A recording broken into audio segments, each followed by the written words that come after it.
March 27, 1977. Tenerife, Canary Islands. A quiet Sunday until fate intervened. A bomb at Gran Canaria forced flights to Los Rodeos, a small airport unprepared for the sudden influx. The single runway quickly jammed with massive jets. Los Rodeos, perched in a fog-prone valley, was infamous for unpredictable weather. As planes crowded every corner, dense fog rolled in, reducing visibility to near zero. Pilots, anxious and exhausted, just wanted to get their passengers home. A terrorist threat, diverted flights, overcrowding, and thickening fog created a fragile, dangerous situation. Two giants of the sky, parked side by side, were about to become part of history. The deadliest aviation accident ever was set in motion by a series of small, unfortunate moments. The perfect storm was not of weather, but of circumstance, and it was about to break.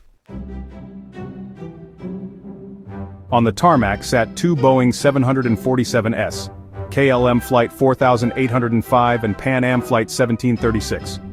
Both packed with tourists, both stranded far from their destinations.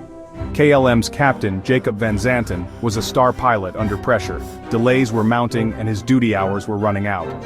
He chose to refuel in Tenerife, hoping to save time later.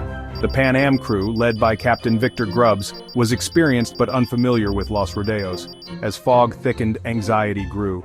Their destinies, once separate, were now tragically intertwined. In the fog, even giants can lose their way.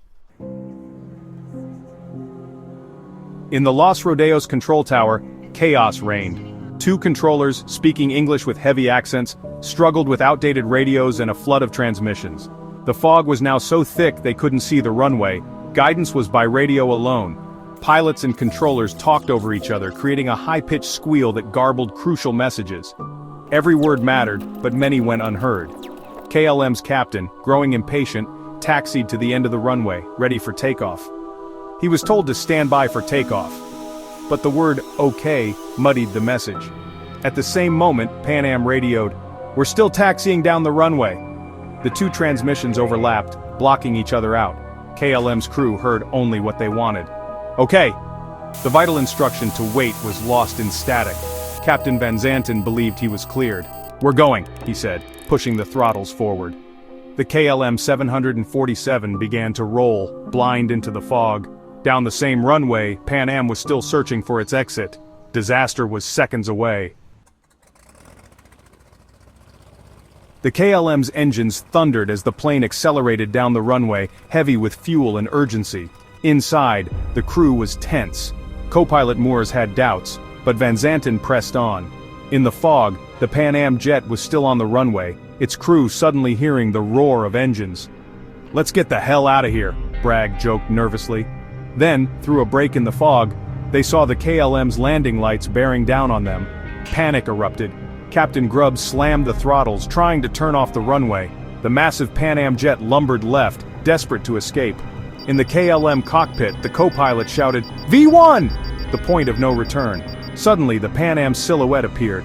Van Zanten yanked the controls, trying to leap over the other plane. The KLM's nose lifted, tail scraping the runway, sparks flying. For a split second, it seemed they might clear it, but the KLM was too heavy, too slow. The giants were on a collision course. Passengers on both planes saw the impossible unfolding. In the fog, there was nowhere to run. The moment of impact was inevitable, and it came in a flash. The KLM's landing gear and fuselage slammed into the Pan Am's upper deck. The collision tore open the Pan Am's cabin, engines shredding metal and lives. The KLM, mortally wounded, stayed airborne for a few hundred feet before crashing and exploding in a fireball. All 248 aboard KLM perished instantly. On Pan Am, chaos and fire erupted. Some passengers died on impact, others were trapped in the burning wreck. Flight attendants, injured but heroic, led survivors onto the wing and urged them to jump to safety. Co-pilot Bragg escaped through a cockpit window, urging others to follow. Flames spread fast. Hesitation meant death.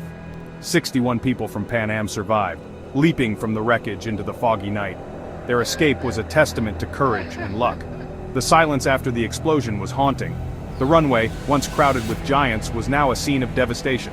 The world's worst aviation disaster had unfolded in minutes. Survivors became witnesses to history.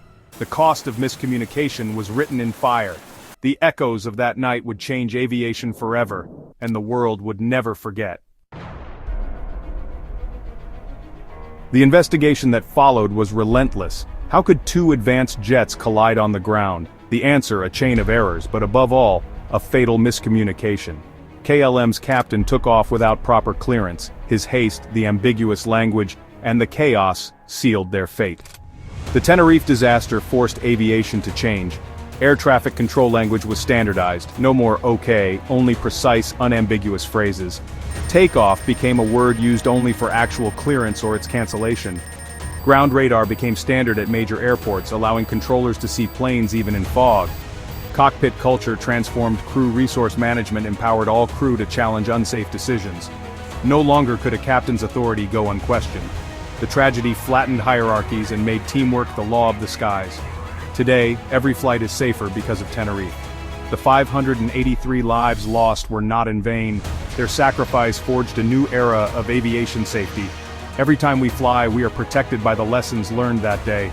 The echoes of Tenerife remind us, clear communication and teamwork save lives, and they are the silent guardians of our skies.